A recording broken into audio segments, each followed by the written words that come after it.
Pronto. Para não atrasar muito, nós vamos começar.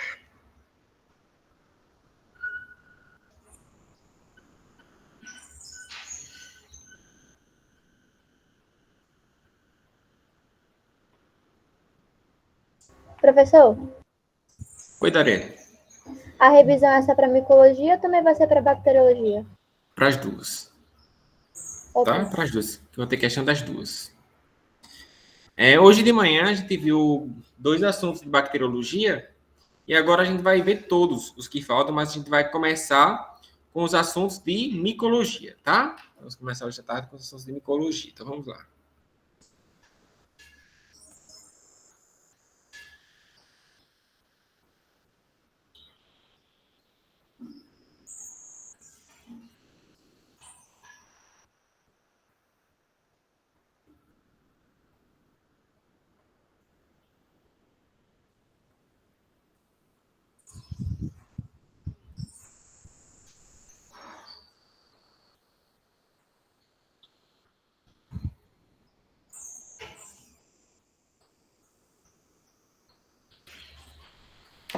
Então, gente, como a gente já viu esses assuntos, são assuntos que a gente vai rapidinho, tá? Caminhando ligeiro.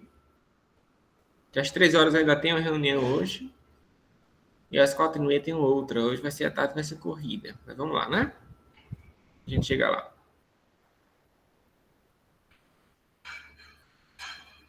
Ó, pessoal. Deixa eu ver. Onde negócio? É nada da escola mesmo. Vamos lá, então, gente.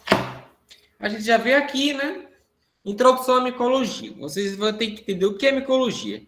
Micologia vem de fungos. Micologia, micoses, fungo. Micologia é o estudo dos fungos. Tá bom? Então, se perguntar na prova o que é micologia, vocês vão responder prontamente. Professor, é o estudo dos fungos.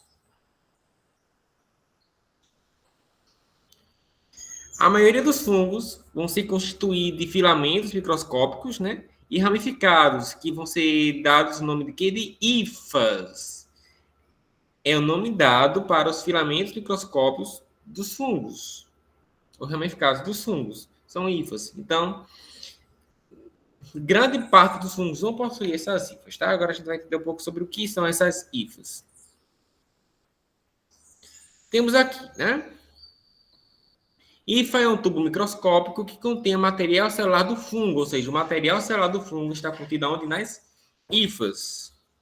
Pode ser de 2 tipos básicos, a hifa cenocítica e a hifa septada. Cenocítica a gente vai ver mais para frente porque é cenocítica. Aqui, mas tem aí um exemplo aqui das hifas cenocíticas, né? Vários núcleos aqui, ó.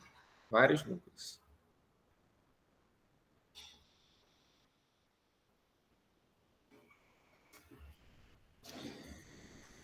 Hifacenocítica, pessoal, nada mais é do que são tubos contínuos, tá?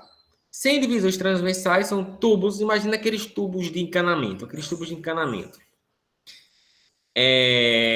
com vários pontilhados, que eles vão ter vários núcleos.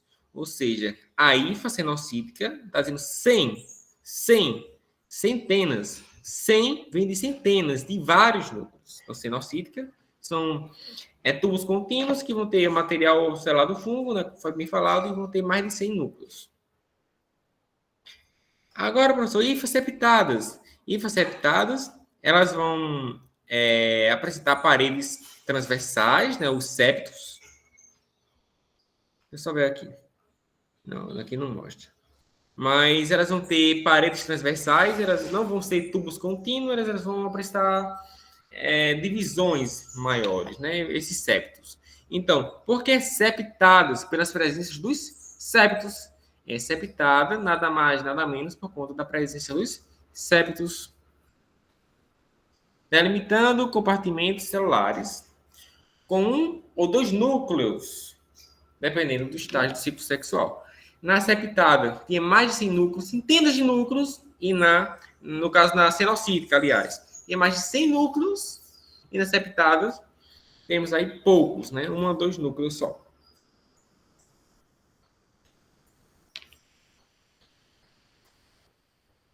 Os septos são, no entanto, incompletos, apresentando um orifício central que põe em comunicação direta os citoplasmas das células vizinhas.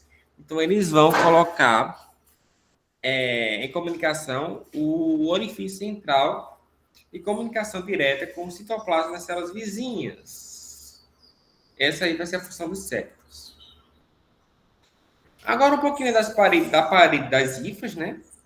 É constituída basicamente pelo polissacarídeo quitina, ou seja, na parede das hifas vai ter polissacarídeo quitina, que é um carboidrato, né? Polissacarídeo que a gente viu ano passado, monossacarídeo, disacarídeo, polissacarídeo, né? E aí tem vários monossacarídeos, né? Que é o polissacarídeo. Então, a quitina vai estar presente na parede das hifas. Curiosamente, também está presente no reino animal, isso aí não vou pedir para vocês, tá?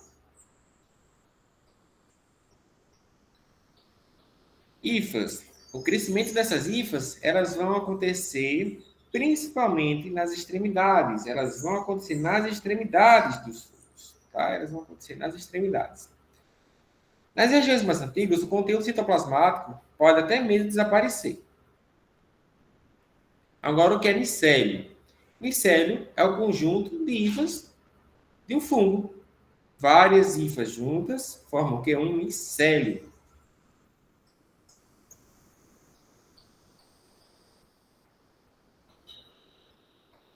Agora, um pouco sobre a nutrição, né? Os fungos têm nutrição heterotrófica, que o ser vivo necessita de obter matéria orgânica do meio externo, ou seja, não é capaz de produzi-la, ela precisa se alimentar de um ser, ela precisa se alimentar de decomposição.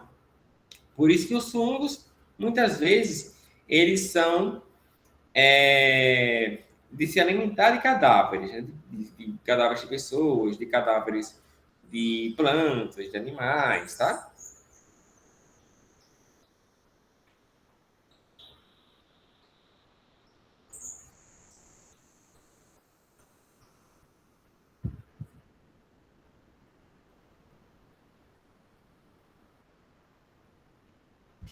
Nesse processo de nutrição, as hifas vão liberar enzimas que vão digerir, lembrando, a função das enzimas é ajudar no processo digestivo, que vão digerir o material orgânico, a matéria orgânica daquele composto, tá bom? Daquele cadáver, daquela planta, daquele animal. Então, vão absorver. Então, pessoal, temos aqui um exemplo de que os fungos são saprofágicos, ou seja, eles vão participar do processo de decomposição da matéria orgânica daqueles seres vivos, dos seres mortos, aliás, né? Do processo de decomposição dos seres mortos, dos animais, das plantas, eles vão fazer esse processo de decomposição. É por isso que muitas vezes as frutas ficam podres. Quando ficam podres, esse processo de apodrecimento, é o processo saprofágico, eles vão se alimentar de matéria orgânica e vão consumir aquilo, tá? E também temos aqui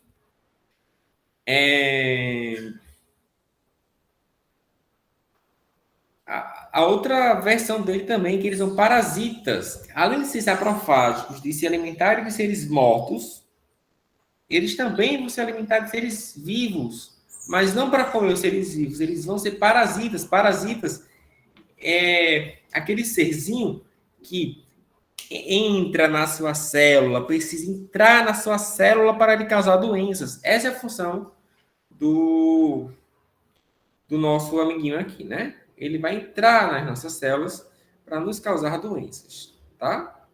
Então, por isso que ele vai ser parasita.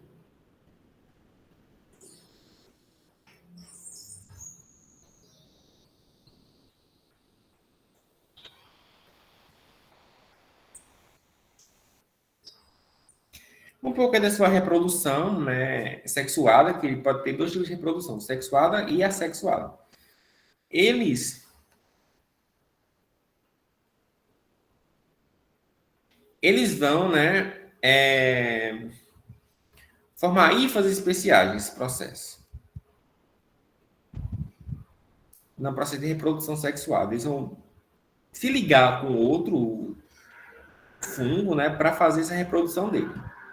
Então, eles vão formar hifas especiais, que vão crescer em agrupamentos compactos, bem compactados, contribuindo os corpos, construindo os corpos de frutificação. Quando se originam os corpos de frutificação, significa uma reprodução sexuada dos fungos. Ou seja, os cogumelos, eles são um processo de reprodução sexuada daqueles fungos. O cogumelo é um tipo de fungo que originou de uma reprodução sexuada daquilo, tá? Esse processo de construção de novas hifas especiais. E esse processo é um processo de reprodução sexuada.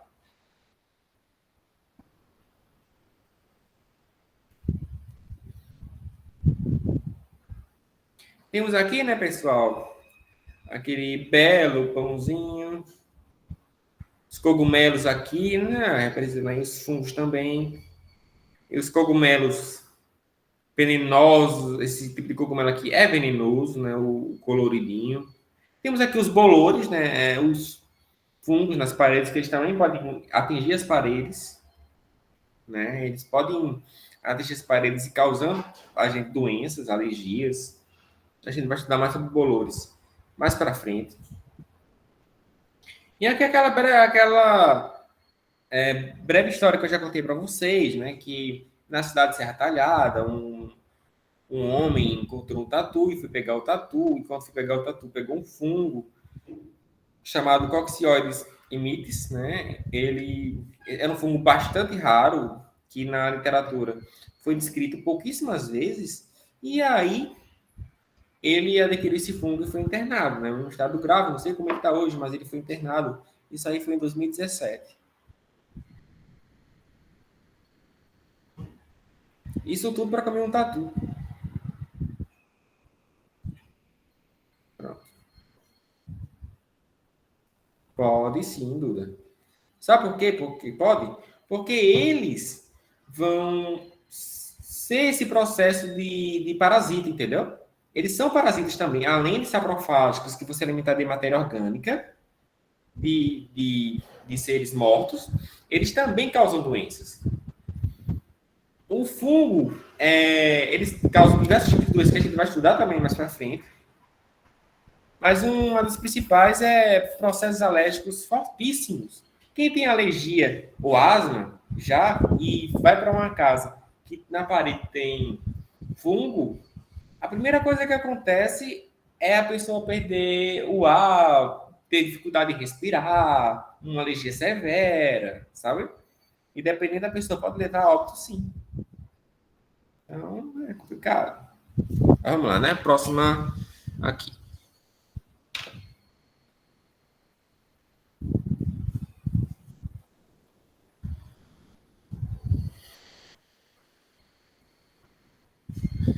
Né, Dariane?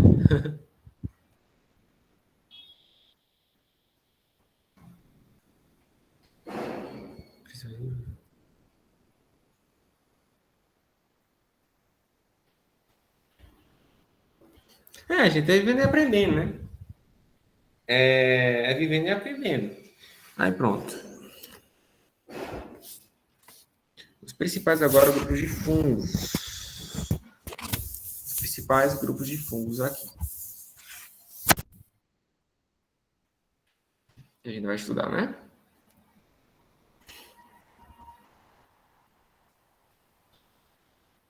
Ó. Principais grupos de fungos, né, pessoal? Temos aqui aqueles nomezinhos bem complicadinhos e chatos de se falar, né? Quais são os principais grupos de fungos? Nós temos aqui 5 grupos, né? Temos aí o filo Critidomycona, ou Critidomiceto, ou Mastigomiceto, né? Número 1.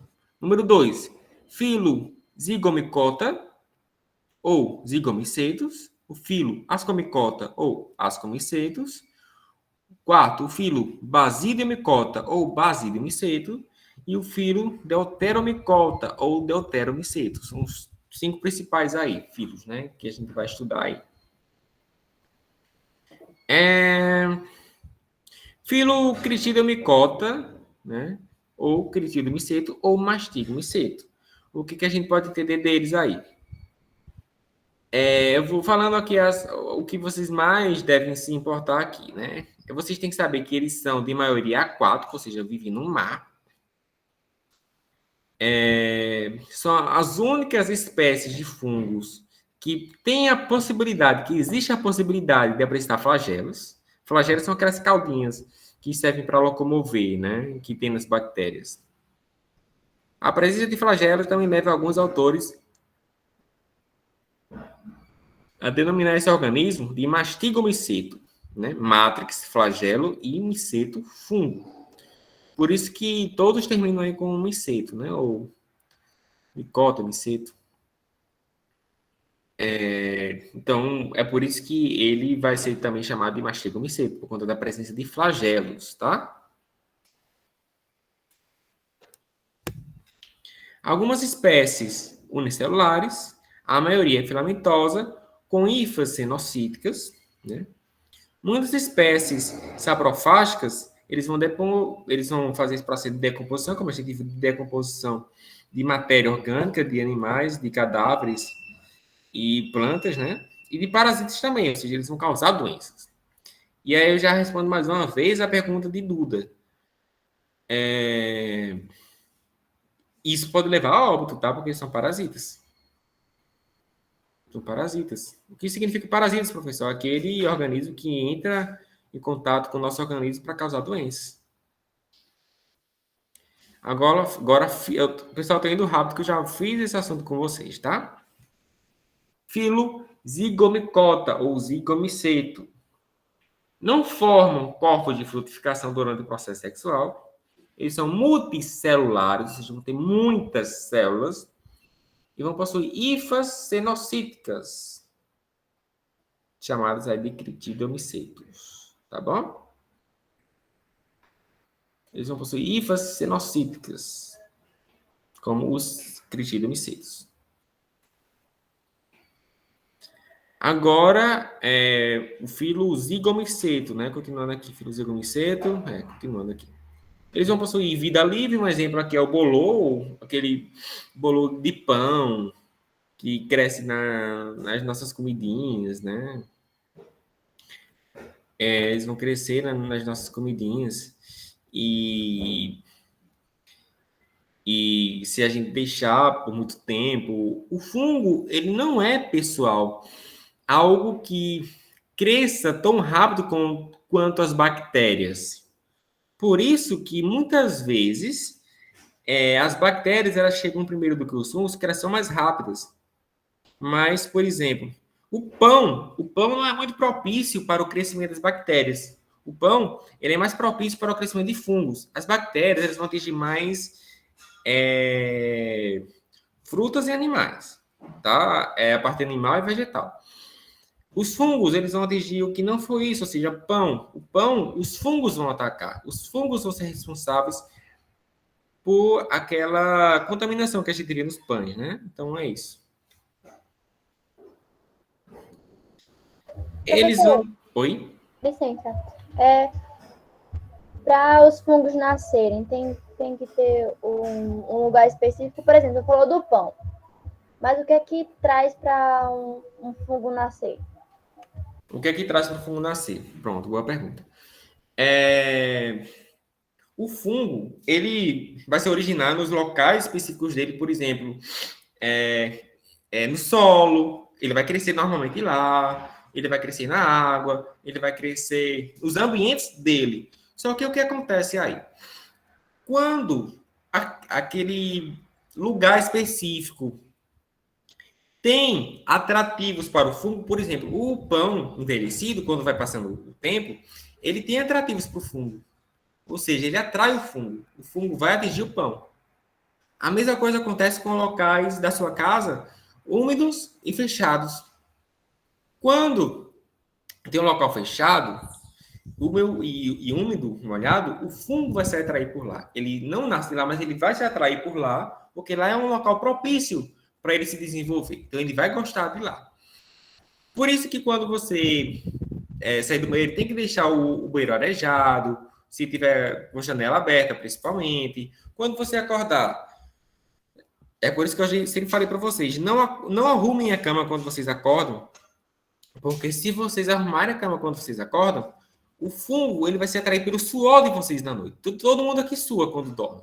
Então, ele vai se atrair pelo suor, e se eu forrar, o suor vai ficar mais tempo naquele ambiente.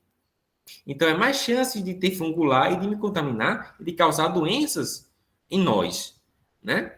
Então, é por isso. Então, ele vai ter os locais específicos dele, por exemplo, raízes, ele vai crescer aquático, em raízes, na terra. Uma boa parte dos fungos é na terra e nas raízes, mas aí, se o ambiente ou o alimento ele proporciona boas qualidades, uma boa qualidade de atração para esses fungos, aí ele vai ser atraído. Aí é onde o fungo vai entrar, tá certo? Aí é onde o fungo vai fazer a jogada dele aí. Por isso que às vezes a gente encontra infiltração dentro da nossa casa e lá cresce aquele bolorzinho negro do fungo na nossa casa, no nosso teto, e já causa contaminação. Já nos causa doenças, né, infecções. E isso é ruim. Aqui, esse aqui, por exemplo, ele é originado de raízes de plantas, né? Mas aí ele pode atingir o pão porque ele é atraído por lá. Ele se atrai por aquilo. A gente não vê, a gente só vê quando está tudo junto. Quando vários fungos se juntaram, fez aquele bolo preto, né? Aquela consistência preta terrível do pão, né? Ele vai ter um processo de mutualismo, né? Que vai ser uma relação ecológica entre indivíduos de espécies diferentes. Ou seja, ele vai afetar os indivíduos. Isso aqui ele vai fazer com o pão. Ele vai fazer com outros organismos. Eles vão trocar essa característica biológica. Mas aqui, para o ascomiceto, né?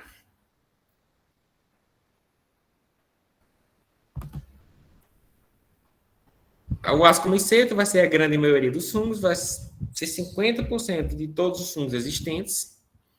Vai ter uma reprodução sexuada também, onde vão possuir células especiais em forma de saco, chamado asco. O nome dessas células especiais, em forma de saco, que estão presentes nos ascomicetos, se chama asco.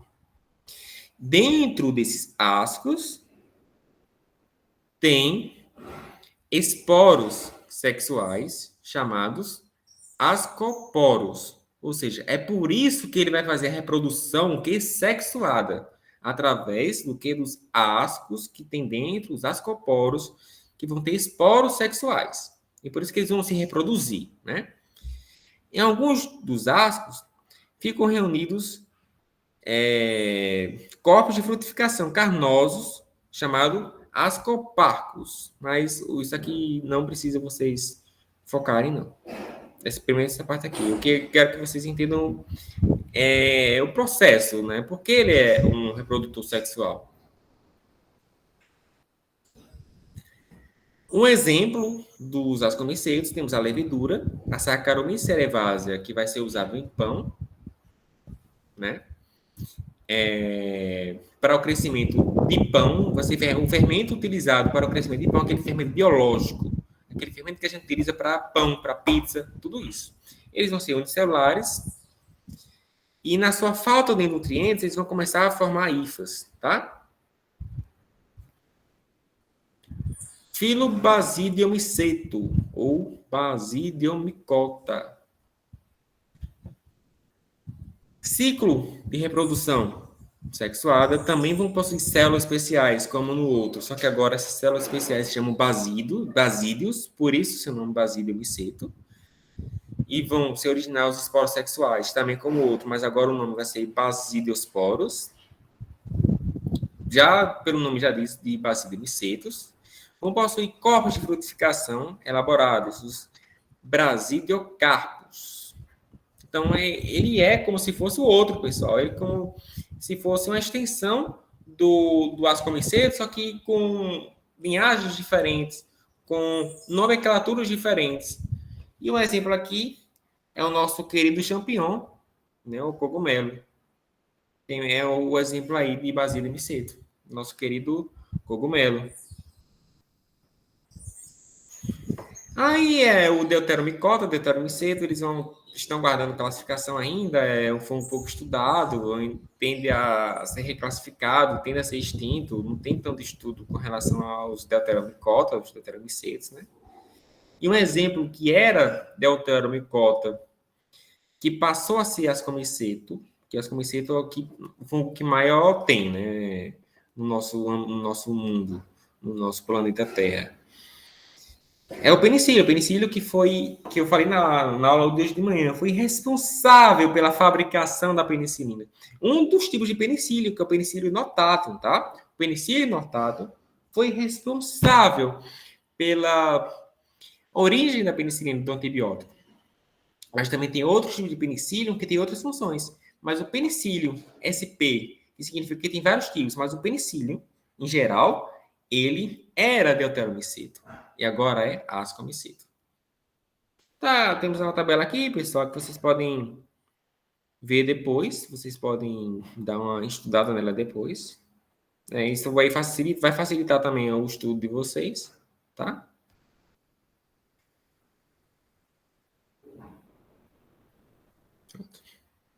Estamos progredindo. Agora vamos, pessoal, para tuberculose. Vamos agora para tuberculose. Deixa eu ver o que vocês estão falando no chat aqui. Ele consegue se mover. Você está perguntando, Duda, com relação aos flagelos, né? Eu acho que foi isso. Por conta que aqui o flagelo vai ser a parte da movimentação. Se você perguntou com relação aos flagelos, isso. Os fungos que têm flagelos, eles vão se mover a parte de locomoção por conta disso, entendeu? Então, os flagelos, eles vão ser responsáveis pela movimentação e locomoção daqui, tá?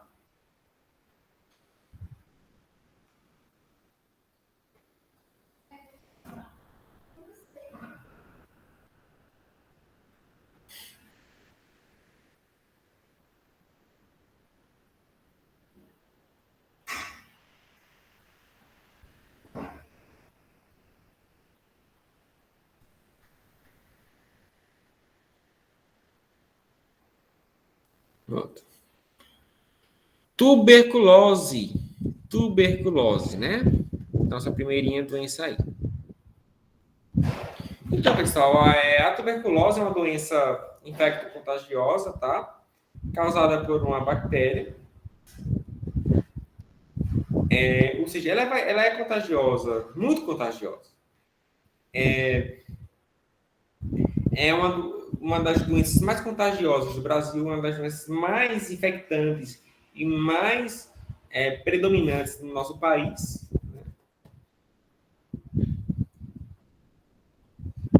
E aí, o tipo de bactéria causadora da tuberculose é a micobactéria, ou Mycobacterium tuberculosis, que a gente vai ver mais para frente, né? A micobactéria pode infectar vários órgãos, como pulmão, pleura, ossos, sistema nervoso, linfonodos, intestino. A tuberculose acompanha o ser humano desde a pré-história e é muito presente no Brasil até hoje. Imagine só, pessoal, uma doença pré-histórica, uma doença que existe há milhões e milhões de anos, e ainda hoje tem muitos casos, tem tantas doenças que foram erradicadas, que conseguiram ser erradicadas, mas a tuberculose ainda não conseguiu ser completamente erradicada. Tem muitos casos de tuberculose, justamente por ela ser muito contagiante, né? Por ela ser muito contagiosa. Mas tem algum tratamento ou cura? Tem. Todas essas doenças, Darielle, que envolvem bactérias, elas têm cura. Só que o problema da tuberculose é que ela é muito contagiosa e perigosa, porque ela envolve e afeta o sistema respiratório, o pulmão, principalmente, né?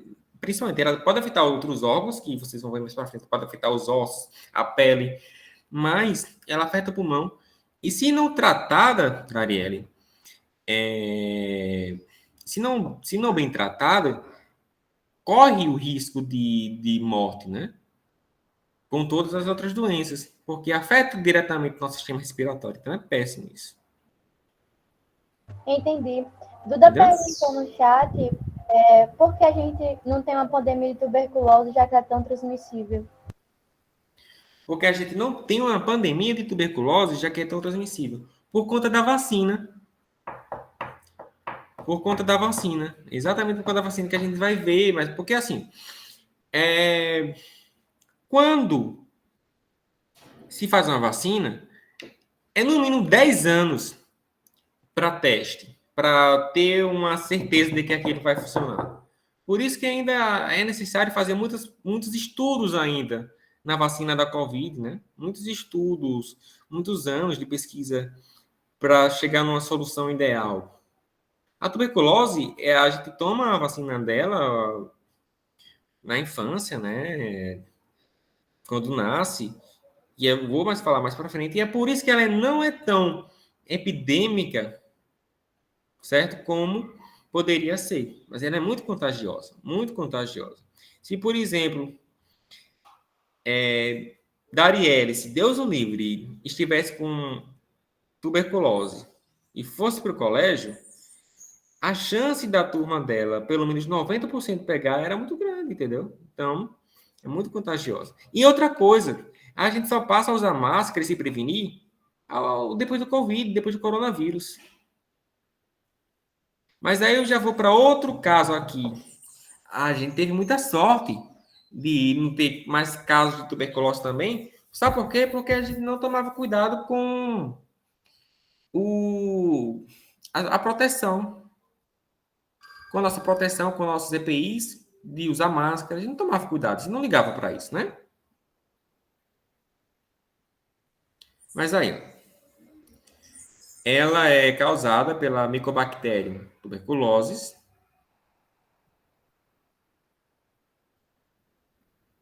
E inicialmente afeta o trato respiratório, tá? Vai afetar principalmente o trato respiratório. É a primeira região do corpo dela vai afetar, né? Então, a transmissão é através de saliva, de fala, de contato, de núcleos de perdigotos, ou seja, é muito fácil de transmitir, né? O que são micobactérias? São patógenos predominantemente intracelulares, ou seja, elas têm que adentrar sua célula para poder funcionar. Fora da sua célula, ela não funciona. Tem que penetrar a sua célula para você poder pegar a doença, tá? E ela fazer os estragos dela. E são fagocitados pelos macrófagos. O que são os macrófagos? Chamamos de macrófago as células de grande dimensão de tecido conjuntivo, rico em lisossomas, que fagocitam elementos estranhos ao corpo. Ou seja, elas vão agir contra esses elementos estranhos ao corpo. São células protetoras, tá? São células que vão nos proteger. Elas são de origem dos monócitos, e do sangue e das células conjuntivas também. Mas isso aqui vocês não precisam focar muito, não. Aí a gente vê aqui tuberculose pulmonar. Por que o nome é tuberculose pulmonar? Porque, pessoal, existem vários tipos de tuberculose. A gente não pode falar só tuberculose. Tem que ser tuberculose alguma coisa. Porque se a tuberculose está afetando o pulmão, é tuberculose pulmonar. Mas em sua grande maioria vai ser pulmonar, porque ela é o primeiro órgão que ela vai afetar. O principal órgão que ela vai afetar é o pulmão, tá? E vai apresentar tosse prolongada, uma das características da tuberculose é tosse prolongada. Por isso que tem aquele famoso ditado, às vezes você está tossindo, a pessoa já pensa que é tuberculose, a pessoa, nossa, que tosse de tuberculoso, não sei o quê. Apresenta tosse prolongada, não passa essa tosse, febre, emagrecimento, a pessoa perde o apetite também, querendo ou não, e sudorese noturna, muito suor à noite. Sintomas mais graves da tuberculose. Se afeta o pulmão, tem falta de ar limitante, expectoração de sangue, né, do pulmão, que sai pela boca, na tosse, né? Quando você tosse, sai sangue, o pulmão vai parar de funcionar, acúmulo de pus no pulmão, na pleura, o pulmão vai perdendo seu efeito e dor no peito. São os efeitos aí mais danosos. Outros tipos de tuberculose que nós podemos, que eu não vou focar aqui com vocês podem ver aí, podem ser até tema de TCC no futuro, né, no ano que vem. Temos aí tuberculose em ossos, em articulação, fígado, baço, sistema nervoso central e pele. O diagnóstico é estabelecido como encontro dos bacilos álcool ácido resistente, o BA, em materiais biológicos seguidos pela cultura. Ou seja, eu vou coletar a minha amostra, pode ser da saliva, principalmente da saliva, né? E vou identificar se é a micobactéria tuberculose. Vou identificar lá se for micobactéria tuberculose, se for os bacilos lá, eu já sei que é tuberculose, pessoal. Se apresentar os bacilos, eu já sei que provavelmente é tuberculose, que eu associo os sintomas e agora já posso tirar o diagnóstico laboratorial, né? Aí, tratamento. Já respondo mais uma vez a pergunta da nossa querida, digníssima amiga Dariela. É baseado sempre no uso de antibióticos, que para qualquer doença causada por bactéria, eu preciso utilizar de antibiótico. O tempo é variável, por no mínimo de 6 meses, e tomada de comprimidos diariamente. Não pode haver abandono nem desistência do tratamento antes do término, pelo risco de resistência bacteriana. Eu preciso concluir o tratamento, preciso concluir que as bactérias todas foram eliminadas. Então, existe tratamento, existe cura. Eu me livro daquilo, mas eu preciso fazer o tratamento correto. Se eu não fizer o tratamento correto, se eu não fizer tratamento, pode vir bem pior a tuberculose. E, consequentemente, pode levar a óbito, então que eu já respondo a pergunta de Duda. No caso aí, a parte das bactérias, né, Duda?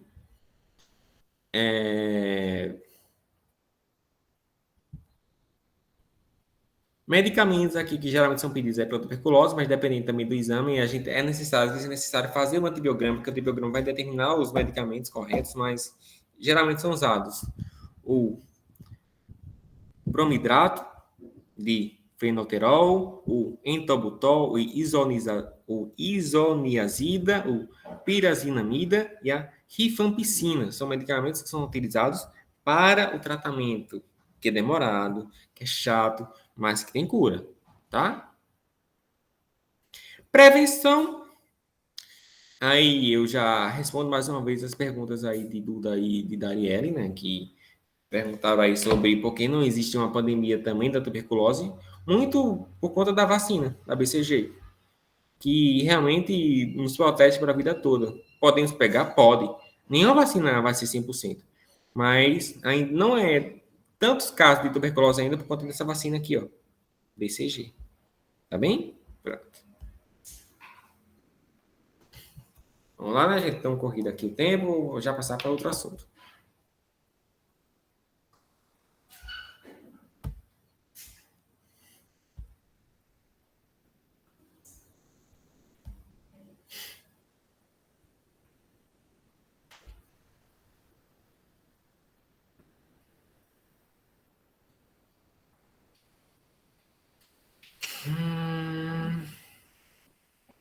São mais ou menos 7 assuntos para a prova, tá?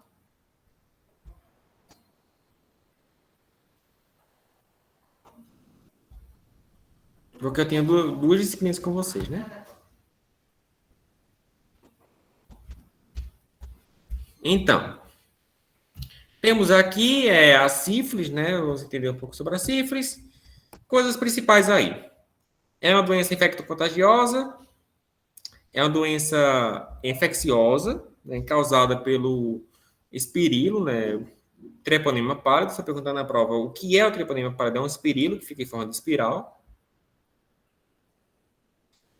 Vai ser transmitida sexualmente, tá? É uma doença sexual que pode apresentar os sintomas, né? O tempo de incubação, o período de incubação, que é o período dos primeiros sintomas depois do período de contaminação. Pode ser de 10 a 3 meses, pode aparecer, mas em geral, até um mês, você já começa a ter os sintomas da sífilis, né? E temos aí os estágios da sífilis. Os estágios da sífilis. Cuidado, pessoal, para não confundir estágios da doença com tipos da doença, tá? Cuidado para não confundir estágios da doença com tipos da doença. Porque o que são tipos da doença? Temos aí a sífilis normal, que nós conhecemos, temos a sífilis congênita. A sífilis congênita, que é? É a sífilis em bebês, quando nasce, ao nascer, tá bom? Então, temos aí os estágios da doença: primária, secundária, latente e terciária. A transmissão de todas essas principalmente por relação sexual ou para criança durante o parto, durante a gestação. E isso aí é a sífilis congênita. Muitas crianças que têm mãe de sífilis nascem com sífilis congênita. Por isso que é necessário a mãe fazer o tratamento durante a gestação e fazer o pré-natal corretamente, que o primeiro exame que o médico vai pedir é o exame do VDRL, que é o exame para sífilis, né, para identificar a sífilis.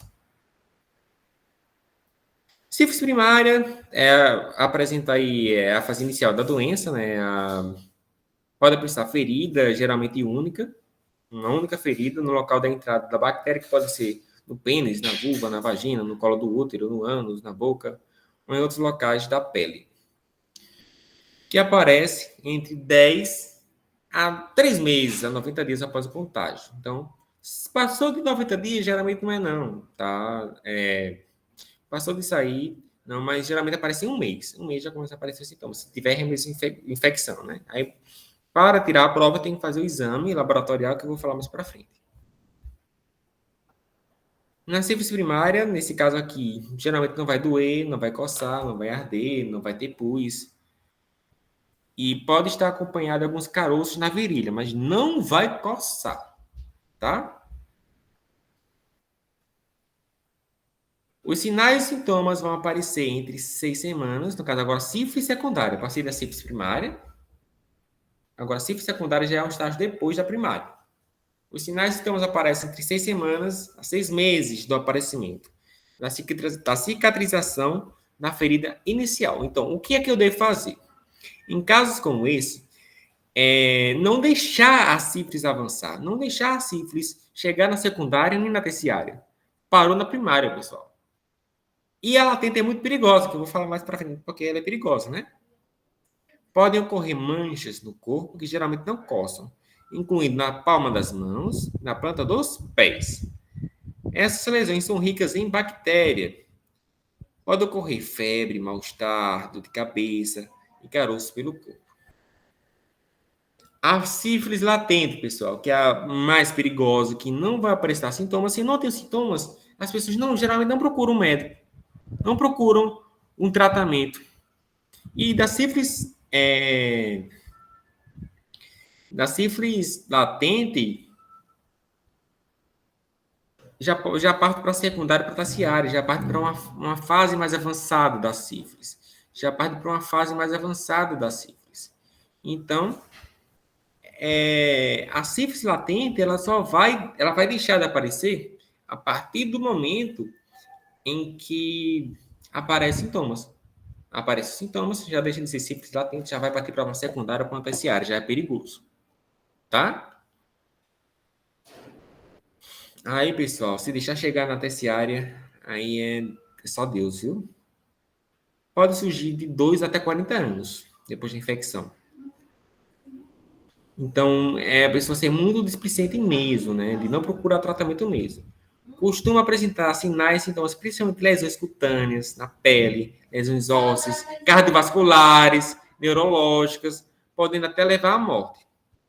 Tá bem? Então, a sífilis terciária é mais perigosa e não pode deixar chegar nela. Aqui foi uma pesquisa feita na Paraíba, né, de 2018 a 2019, sobre internações da sífilis aqui no estado no nosso querido estado da Paraíba, né? Onde tiveram 80 casos em um ano no sexo masculino, 115 casos no sexo feminino, um total de 125 casos. Tratamento é através do bezetacil, da penicilina bezantina, né? É onde eu vou fazer o tratamento da sífilis. Tem cura, tá, pessoal? Tem cura e tem tratamento. E o principal exame é o VDRL, onde eu vou colocar a minha amostra, onde eu vou colocar o reagente. E se ficar assim, é o que deu positivo. Se ficar assim, ó, com os grânulos todos juntos, é negativo. Grânulos separados, positivo, grânulos juntos, negativo. Se der positivo, aí eu tenho que saber o estágio em que a doença está. Tenho que ver em que estágio a doença está se apresentando. Aí, então, eu vou fazer a diluição seriada, vou diluir aquele paciente que deu positivo até ficar negativo, para eu poder saber em que estágio está aquela doença, né? Eu vou, inclusive, quando a gente voltar para o presencial, eu vou levar vocês para o laboratório para a gente fazer esse exame, todos juntos, tá? Principalmente sim, Duda. Principalmente sim. Elas podem ocorrer também em outros casos, mas principalmente sim. Se você já começar o tratamento na primária, é muito difícil ela avançar. Porque já começa a parar de transmitir, já começa a parar as bactérias de rodar, de se transmitir, de se multiplicar, entendeu? Então é por isso. Então, começando o tratamento da primária, as chances de cura e de não ter mais nada são 100%. Pronto, rapidinho aqui, só para a gente falar da hanseníase um pouquinho, né? Que é o nosso último assunto.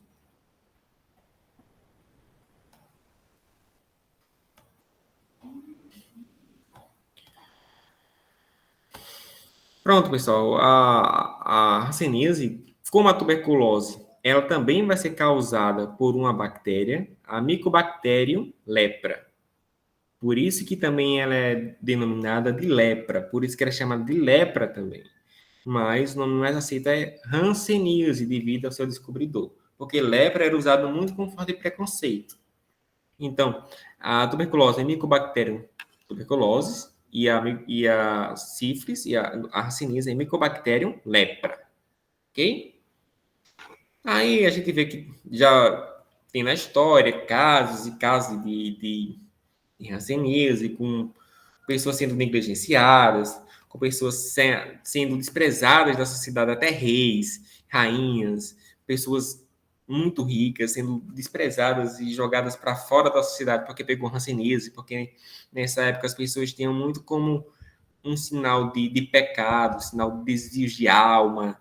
Então, as pessoas sofriam muito preconceito. Então, por isso que hoje não se deve usar o nome lepra, né? E tem até na Bíblia, a hanseníase está até na Bíblia, que a Bíblia fala, né, que Cristo limpou um leproso, ele curou um leproso, tá?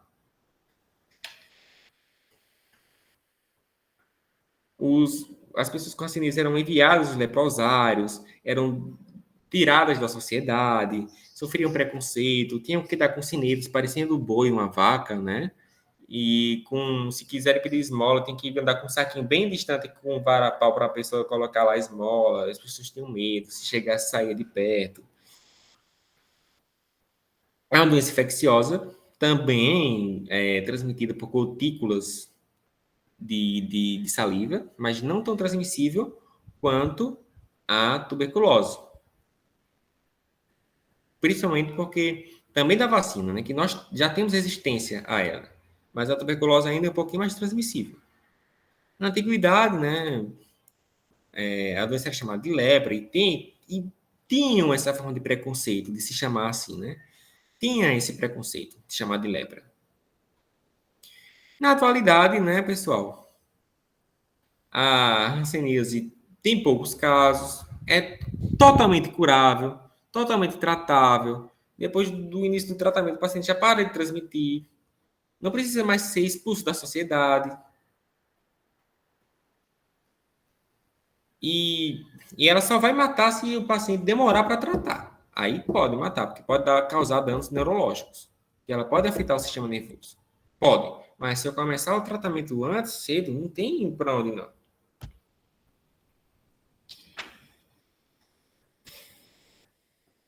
Pode ser transmitido por contato físico, mas pelas vias aéreas, mas é mais de contato mais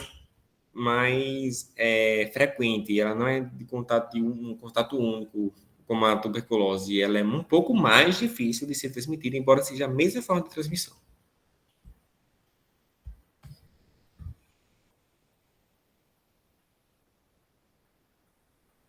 Porque, embora a pessoa possa até entrar em contato com aquela bactéria que saiu das gotículas de saliva, mas a gente tem resistência a essa doença justamente por causa da vacina que a gente tomou no início da nossa vida, né? Aí temos aqui os tipos de hanseníase, temos a hanseníase interdeterminada, indeterminada, temos a hanseníase paucibacilar e a multibacilar. O que seria a indeterminada? É a forma benigna, geralmente encontra apenas uma mancha de cor mais clara na pele e diminui um pouco a nossa sensibilidade. É mais comum em crianças. Hanseníase paucibacilar também é benigna.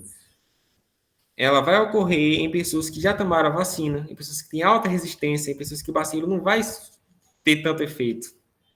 Vão aparecer só algumas poucas manchas na pele, avermelhadas, né? E aí, com o tratamento, há um pouco da diminuição da acessibilidade e com o tratamento se resolve. E aí temos a hanseníase multibacilar, né, pessoal? O bacilo, a bactéria se multiplica muito. Geralmente pessoas que não tomaram a vacina, geralmente pessoas que não têm resistência. E aí começa a afetar todos os nossos órgãos, deformar nossos órgãos, atrofiar nossos músculos. Por isso que podemos ficar até assim, ó. Olha só. Tá vendo?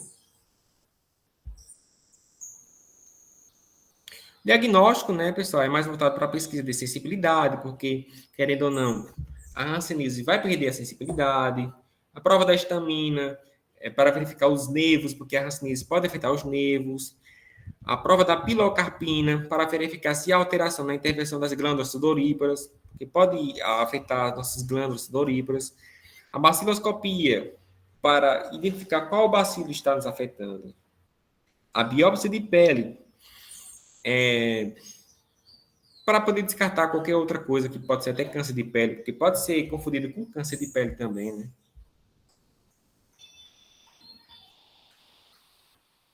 O tratamento vai ser feito, inclui medicações e coquetéis de antibióticos, e com isso, com essa tomada de antibióticos, eu consigo me livrar da doença. E também deve-se incluir um tratamento psicossocial, psicológico dessas pessoas que sofrem com muitos preconceitos por ter essa doença, né? Então, as pessoas vão tomar esse medicamento, vão melhorar. O tratamento pode demorar um pouquinho, mas tem totalmente cura. Esse tratamento é à base de antibióticos, né? Assim que começar o tratamento, já para de transmitir.